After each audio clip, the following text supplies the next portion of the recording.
Developing success. Innovating is not about technology, but psychology. With Alyssa Nicoll. Hi, Alyssa Nicoll here. I am so sorry about the snuffles. I actually have a really bad cold right now. So usually I'm pretty high on the energy scale. I'm going to try to bring it for this 30 minutes, but it's probably going to be pretty soppy. So bear with me. I'm going to share my screen. And are we looking good? Can we see the slides? I see lots of pictures of you. Yeah. Yes. Okay. So this is my intro slide. I am a Google developer expert. What that means is I'm basically an unpaid advocate for Google and Angular. And I love scuba diving. I have 2 dogs, and I've been developing for about 5 years now-ish. So yes, that is me in a nutshell. And I'm currently the Angular developer advocate for Kendo UI. And Kendo UI is a component library by Progress. So they're holding a, put that on the screen in case any of you are interested, will for sure be there. But yes, today I want to talk about an idea that I had. I actually started having this idea back in college. And so I work with a speaking coach sometimes, and she calls this my personal keynote, because it kind of evolves and grows with me as I evolve and I grow and change. So it's a really cool one that it constantly changes. So if you've ever seen it before, it definitely keeps growing. So it's the main idea, though, is that innovation is not just about technology, but about psychology as well. So I want to start with this quote from a really cool woman, Holmes, and it is the recognition that well-read is not a destination.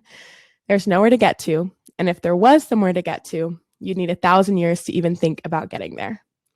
So I really, really, really, really love this quote. And this whole entire talk, it kind of revolves around this idea of examining our motives behind wanting it all, because at least me personally, and a lot of devs that I've met in the industry have this wanting it all attitude. So I want to examine our motives behind that. But then I also want to dive into the price that it can cost us to being great. Try hard. Why we do what we do. So yes, sorry, let me go ahead, and I'm going to go ahead and bring my notes back, because I changed some of the slides. And so I was like, what part do I bring in this one story? So I'm going to do this for a minute until we get to the story. So yes, why do we do what we do? Whenever I was in college and I was first asking these questions to myself, it was because I went to a pretty tough college, and it was a really hard program, and I saw people just like killing themselves to be awesome. And I was like, okay, I can get with that. And then getting into the industry, I see so many people who are, I call them tryhards. I'm also a video gamer, so it's kind of a gaming term. But I love to ask this of myself and of others, like, why are we trying so hard? Why are we here? And sometimes at conferences, we'll go and we'll pay for people to like talk at us, right? Why are we here online at this meetup, listening to people talk? And I have a theory. It's because a lot of people are lifelong learners, and they're always wanting to learn new things, kind of commune with their own kind, maybe. But why could that be? So I think it all really does come back to this one main idea. The innovating is not just about technology. There's so many cool technologies that we all work with, and that we all try desperately to keep up with day in and day out. But the psychology behind it is really fascinating, and it actually reveals some cool things. What do you struggle with? So the first time I gave this talk, I asked the audience what they struggled with, because a lot of things in this talk are about pitfalls and, the cost of all of these things on our way to greatness. And so I was actually really surprised the first time that I asked the audience. I was like, hey, what do you guys struggle with? And it was fear that came up a lot. People didn't raise their hands during the talk. They all came up to me afterwards. But many people, it wasn't just one person, was like, sorry, I should probably put my screen in do not disturb mode. Lulz. There we go. Okay. But many people brought up this thing of fear. And I never personally experienced fear in development or in my career. So I was really fascinated with this because I guess I like to call myself like a brave adventurer type. I don't really blink at things that are too hard, but I don't have a fear of looking too silly, or I ask the dumb questions. And so I started meeting a bunch of people that they actually had this fear, and it was holding them back from trying something new, whether that was in development or just in their everyday life. And so I actually have this breakfast story that I like to mention, because it's a very small example of fear, but I think it's a good one, and it can kind of maybe wake up some memories of things in your own life. And so I was at a summit with like people from all over the world, and it was in California. And for some weird reason, when I travel, I'm an early bird. So don't think that I'm like some kind of freak. I actually am like most devs, or at least what I think most devs enjoy is the night owl. And so when I travel, I think it's because I get into the city wherever I'm going and I don't sleep on flights. So then I crash and I get up and it's like 6 a.m. like local time or something. And so I always feel really like sophisticated and adult when I travel. So it was like 6 a.m. and I was walking into it was like a conference room, but it was for breakfast. So they had breakfast laid out for everybody. And I went over and I was getting a bagel, and behind me were all of the tables for the people who were sitting already eating breakfast. And it was really, really interesting because from my right ear, like on this half of the room, I could hear people talking in English. And on the left half of the room, it was like everything else. It was amazing. There, like I said, there were people, I think, from every single continent. I don't think we had every country covered, but it was a really cool summit. And so I was like sitting there buttering my bagel, and I'm like, okay, it's 6 a.m. I'm not quite awake yet. And I had this feeling like it wasn't fear, but it was definitely discomfort. And I was like, where am I going to go sit? Like, as soon as I turn around, I have to make a choice, right? Like, am I going to go sit with people who speak my language? It's going to be an easy conversation and I can just go back to the hotel room, or am I going to choose like the harder route? And so I was super cheesy, and I said this to myself in my head. I was like, all right, Alyssa, just be the change you want to see in your industry. And so I got up and I went and I sat with a table of guys from, I think there was somebody from France, Africa, India, and China, I think, were the different groups represented at the table. And it was a really, really cool breakfast. And I'm so glad that, I made that small choice. But I think fear, and something as silly or little as that, to something so large as like learning a new framework, getting a new job, getting out of an awkward or bad situation that you're in, right?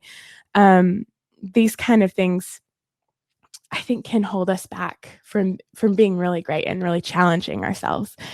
So we cannot be great alone. Yes, I love this slide. So to you out there who actually are dealing with fear in small amounts or large amounts, I'll tell you what I told myself, because I had, this was from 2016, so not that recent ago, but I left a job that was pretty comfortable to me to be a developer, and like a full-time developer. And the first day on the job, I was so excited, but I also kind of woke up with this like weird, horrible feeling in the pit of my stomach.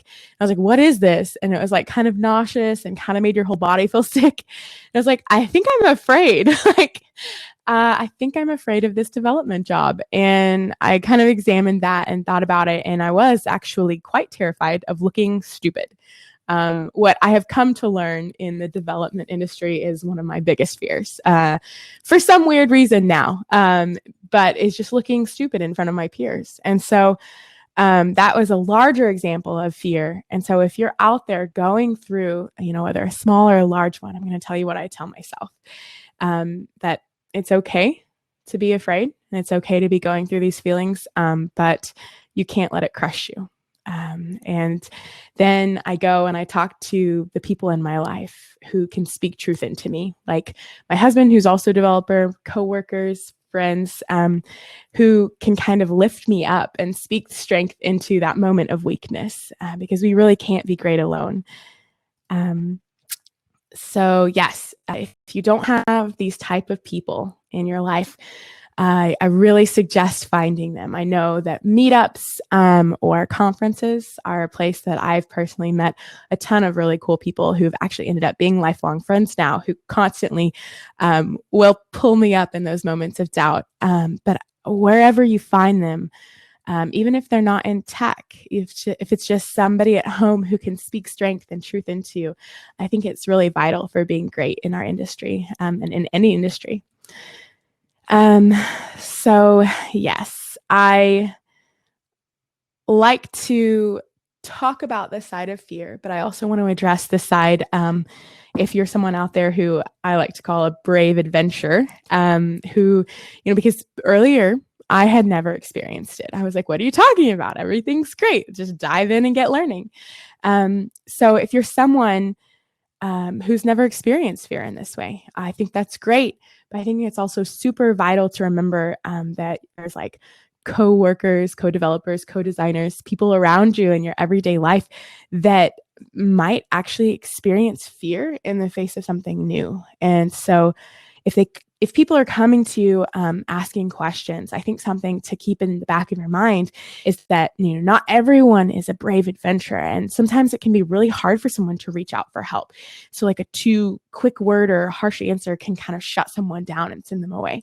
So just to be compassionate and empathetic with these things can really help, I think, create an ecosystem that we all bring each other up through these things. So I have another talk entitled The Day I Met Steve. And this talk dives deep into one specific concept. But this concept is so incredibly important that I thought I just had to mention it today in this talk. And so let me jump into the story and then we'll get to the concept. So the day I met Steve was I was deving it up, and my company asked me to go out to a sister company and kind of work with their developers to make one of their systems better. And so I was out there working with Steve, and I was sitting there, watching him code and talking to him about what he had built. And somebody else from the company, we'll call her Sally, walks in. And so I got to witness this very interesting conversation. And Sally goes, "Hey, Steve, I really would love to have special characters, please. Like, that input field that you created for us. It's like this whole long form and system that he made." He's like, "Yeah, I know that input field." And she's like, "Well, if we could just use special characters, it'd be great." He's like, no special characters allowed. You'll have to type it out. So like, if you want to use inches, then you need to type out inches. She said, "Yeah, but if we could use those special characters, it would make our lives easier." And this was like kind of a light bulb moment for me, because before this, anytime someone came to me and was like, "Can you do this for me?" I'd be like, in my company, in my day job, I'd be like, "Whatever I can, let me move mountains to make your life easier." And here I was watching this developer, and he was like, I'll never forget what he said to this. He said, "I don't make the rules. I just write the code." And I was in the background, like watching this interaction, and I was just like, what is happening? Because I had never met anyone with this kind of attitude before. And ever since I started talking about this, more and more people come up. I actually had someone it was like 2 weeks ago. He came up to me after my talk and he was like, "Hi, my name is Steve." And I was like, "Wait, really?" And he's like, "No." And so I apologize to all Steves out there. But it's just been really fascinating learning from people about how common people with this kind of attitude is, because I was super naive and I was like, of course, all devs are all like altruistic and want to help and make people's lives easier. And so I started examining what was going on here. And I think after spending the rest of the week with Steve and talking with him, I really think that he was burned out. He was in kind of a yucky situation at his job. He had very low autonomy. I'm sure he probably could have made special characters happen, but as far as like on just day-to-day tasks or big features overall, he didn't have a lot of choice. He didn't have a lot of say, even if he saw something going in the wrong direction. And so low autonomy on top of, I think, a lot of responsibility. They were leaning on him for a ton of work, and he didn't have the resources that he needed. And so after years of this kind of work, I think it really led to burnout, which this is the super important topic that I think it just kind of has opened my eyes to what burnout is and the ramifications of being burnt out for long periods of time. So I love this. Jerry, I'm going to butcher this, Pulio, she is a doctor and she did a lot of studies on burnout. And so I'll be mentioning her in these upcoming slides, but I love this quote from her. She said, "Burned out workers feel like a cog in a machine. You're not human anymore and nobody cares." And now that I know what to look out for, I've started to see it kind of over and over again in our industry, and it's really sad, but it's definitely prevalent. So there are physical symptoms, not just fatigue, but like sheer exhaustion, irritability, inability to concentrate, and chronic acute disease. So when I was learning about this and I hit that last one, I was like, okay, like all of these symptoms make sense thus far, but like chronic acute disease, that one, like, I had no idea where that one came from. So I kept researching, and 10% of Dr. Jerry's burnout patients developed cancer. Now, these were patients that had left the organization. They had got out of the toxic environment. And whether it was months later or a year later, 10% of her patients that got out had developed cancer. And this is obviously not causation, right? We can't be like being burned out gives you cancer. But it's an insanely high number for me to be comfortable with. And so, yes, this is my way of my red flag. So actively harming those they set out to help. That to me is kind of a summary of like burnout, because in different jobs over the years now that I've been looking out for it, this is kind of the main key. A lot of developers that I meet are so excited about helping people and fixing things and making people's lives better. And then over time, with the right horrible variables put into place, they can become burned out. And then over time, with being burned out, they start actively harming the people that they set out to actually help. So what can we do? I bring up this scuba diving slide because it's like putting all of your Easter eggs in one basket, right? You have to have other things, other passions that you can pour your life into other than development, because a lot of times we don't have full control over a day job or over whether it's the minutia, the little tasks in our day job, or the overall like where we're going. And there's a lot of times, you can't just be like, oh, well, your job sucks, get a new one. But I think not putting 100% of yourself into that job can really help with burnout. And I think it can also help really like refresh and rejuvenate your brain, so that the next day that you go back into, you can be a better developer overall. And so I love gaming at night. I love reading fantasy books. I love going on dive trips whenever I can get the chance. But something else, you have to pick at least one other thing that you can throw yourself into. And I know some people out there are laughing because you're like, well, duh, like, yeah, it's called hobbies. But I know too many developers that still to this day, they go home and they code, and then they go to bed and they get up and they go to work early and they code. And it's just this cycle. And right now it might be not bad, but that doesn't mean that it can last. So just be careful of falling into that slippery slope. I love to ask this question. Do you remember how you got here? Do you remember, what it was? What was that thing that got you into the career of your choice, right? I think a lot of us might be developers, but I also go to conferences with designers or even marketers or business people. But do you remember how it was that you got here? What passion once burned in you? I think for me, at least, this is my beautiful, these have all been hand-drawn slides for this talk. But for me, at least, it was like, I felt like a code detective. So whenever I'm given like a ticket and they're like, this thing is like breaking at this screen size with, these variables in place. And I was like, oh, really? Like, I love that. I love hunting down bugs and fixing things and like seeing how everything works together behind the scenes and being able to like pull the right threads back together in order to fix it. I love that. It's absolutely for sure the reason I got into this. And I think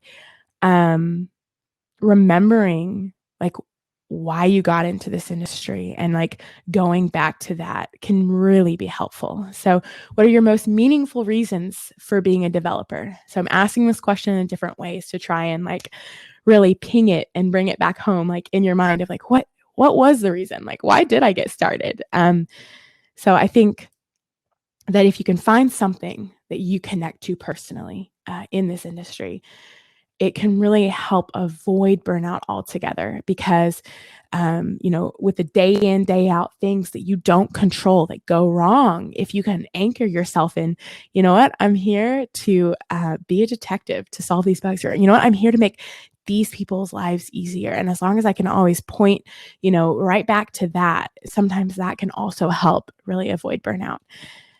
So yes, back into the talk, that innovating is not just about technology, but psychology as well. And I hope by now that it's becoming a little bit more obvious that there's like so many, there's so many variables, there's so many things within our motivations and why we do what we do that can have really rather large effects on not only our lives, but the people's lives around us. So it's super important to stay just healthy psychologically and to stay in the game and not get burned out.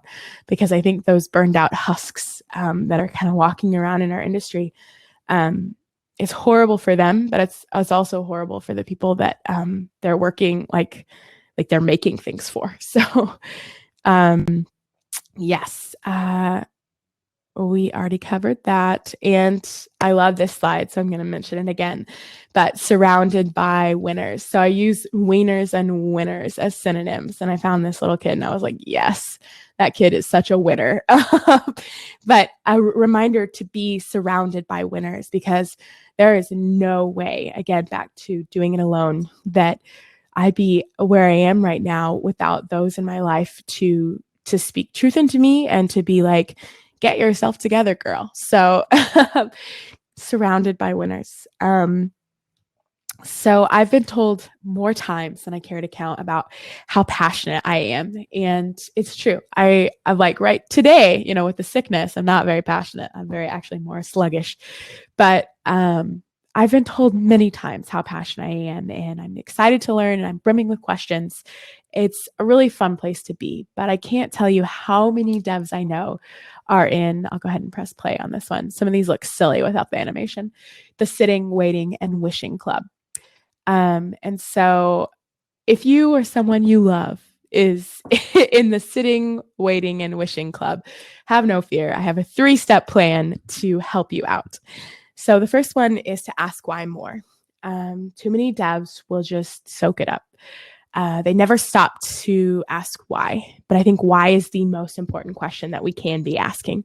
It shows not only that we understand, like, okay, I'm using this thing. I've got it all hooked up. It's working. Why is it working? Right? It shows that you're ready for that next step.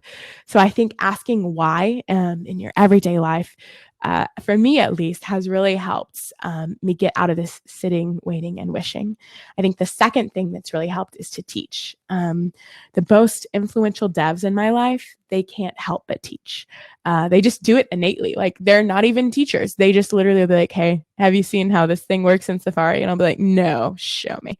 Like, those kind of interactions throughout my day they show me who's like, I don't know, throughout my development career, actually, who in my life are like really into teaching. And I try myself, like whether it's on stage or through online courses, to teach, because it not only like helps those who you're teaching, who are one step below you and needing, that helping knowledge to get up. But it also really helps solidify the knowledge in your own mind. So teach is my number 2, to help with the sitting and the waiting and the wishing. And the last one is to want more. I'm surrounded by amazing people in my life, as I mentioned, and they ask me the hard questions and speak truth into me. But at the end of the day, I'm responsible for me. In 20 years, when I look back, I'm the one that's going to pay for my regrets or the lack of regrets. And so you and you alone are responsible for choosing a path and demanding more out of your life. And I think all of you are worth so much more. You're worth wanting more out of it. So I think the third thing that's really helped me when I found myself in this kind of complacent attitude is to want more, whether it's out of day-to-day tasks in a specific job, whether it's moving jobs to really challenge myself. Wanting more has really helped keep me on my toes. So yeah, innovating is not just about technology, but psychology, and understanding our motives behind why we do what we do can be super important and super vital. And I think I'm running out of time, so I'm going to jump to this slide that I'll end on. So I love this quote by her. And again, her name was Linda Holmes, and she has a really cool article if you want to check it out. But it's time to surrender and admit the sad, beautiful fact of life that you will never be able to do it all. So I love this idea. When I first read it, I actually quite hated it because I was like, what do you mean I won't be able to do it all? But really admitting this and being able to let go of maybe things in my life that I like, but that I don't just love, right? So that I have time for the things that I love. And then also getting rid of the things in my life that I don't like so much. And I know that's not always possible. I know we can't always get rid of the tasks that we hate. But I think every now and then it's super valuable to evaluate where you're at in your life and where you want to go, and circle that main goal and say, how many things that I'm like dumping time into right now is actually getting me to that main goal? I think it can help a great deal, and at least it's helped me to stay on track and to stay challenging myself. So yes, that is all for now. I'm on the Twitters if you have thoughts later or something that you've struggled with that you think other people would benefit from me bringing up. So I would love to hear that. Thanks for watching.